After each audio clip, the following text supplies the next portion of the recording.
He was the first man Donald Trump called when he thought about running for president for the first time. Without his blessing, Trump's ambition might have remained just an idea. The sworn enemy of Saddam Hussein, who fueled the fire of the war on Iraq, the man who blessed Tony Blair, Trump, and others on their way to power, the most dangerous man in the world. That's how Joe Biden once described him. Bending laws was his hobby, demonizing events his craft. It's enough to know he was the greatest mover behind Britain's separation from the European Union.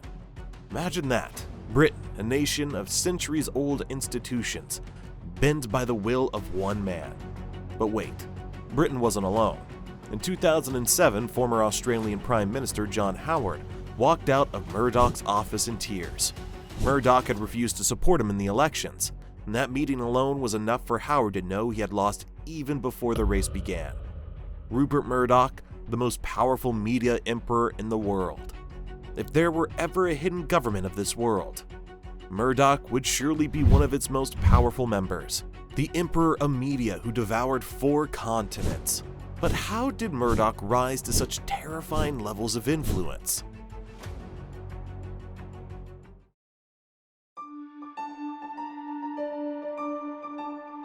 Rupert was born in Australia in 1931 to a Scottish immigrant Christian family. His father, Keith Murdoch, left him a significant legacy, having founded the Australian newspaper after gaining fame for his World War I coverage. Rupert later went to Britain to study at Oxford, where news of his father's death reached him. The inheritance seemed modest: one newspaper and a farm. No one expected Rupert to succeed with debts hanging over him and limited experience. But he surprised everyone. Murdoch's mind was focused on crushing rivals and controlling everything he could. Sometimes he threatened newspaper owners to sell to him. Other times he tempted them with money. Soon 2/3 of Australia's media was in his grip, 100 newspapers and magazines. This is where he began to reshape Australia and bend its laws. In the 1960s, Britain's press was collapsing under the control of print unions. Most newspapers were drowning in losses due to printing costs. Many were up for sale. Murdoch saw his opportunity. Robert Maxwell once warned News of the World not to sell to Murdoch, saying, "That man is reckless and a liar. If you sell to him, he will own everything." But in the end, Murdoch got it for just over £1 million. Then came the Times for £45 million. The Sun and many others soon. Nearly half of Britain's newspapers were his. With newspapers came political power. He backed Margaret Thatcher into Downing Street, and later Tony Blair, who practically lived at Murdoch's mercy. Murdoch had no journalistic ethics, only money mattered. He knew exactly how to sell newspapers. His rules were simple.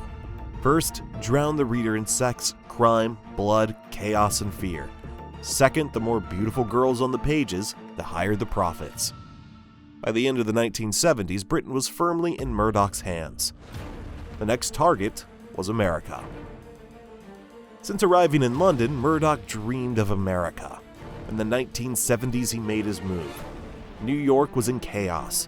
Crime at record highs. Mafia gangs ruling the streets. Perfect conditions for Murdoch. He bought the New York Post for $30 million, promising not to change its liberal line.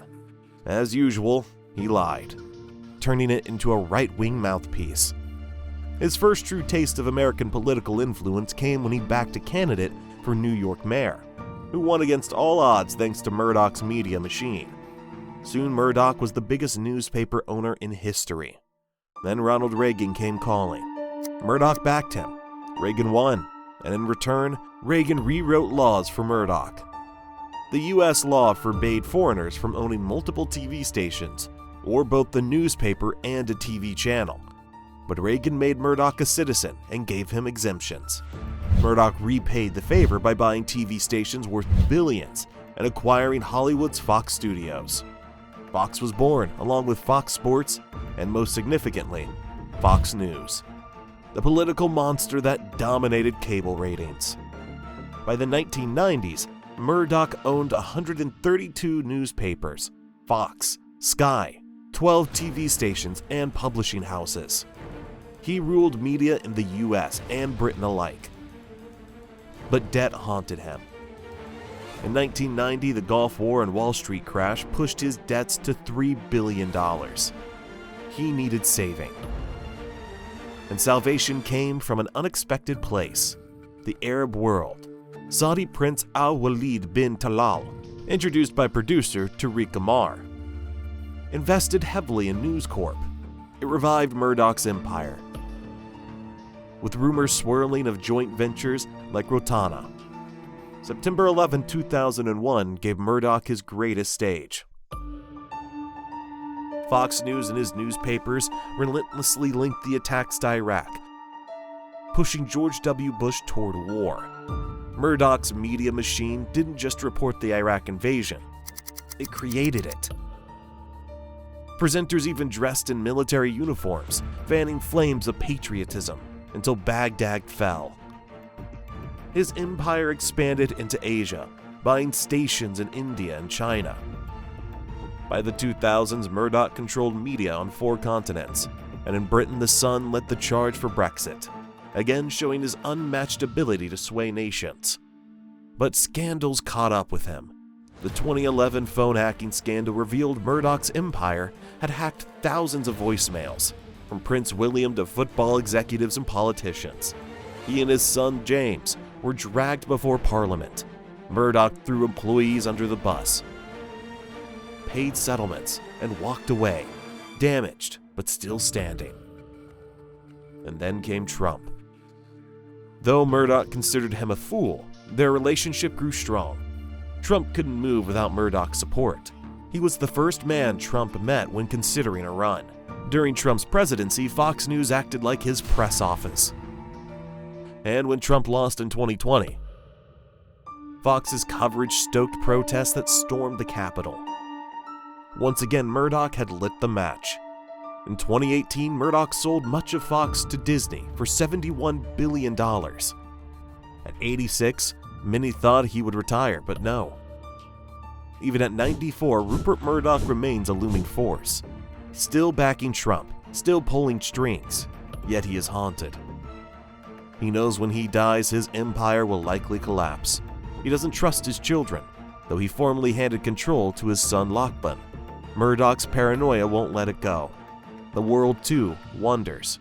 Will another Murdoch rise, or will the empire finally crumble? Rupert Murdoch turned media into a weapon, politics into a game, and nations into puppets. If there's a hidden government behind our world, Rupert Murdoch has long been its shadow emperor.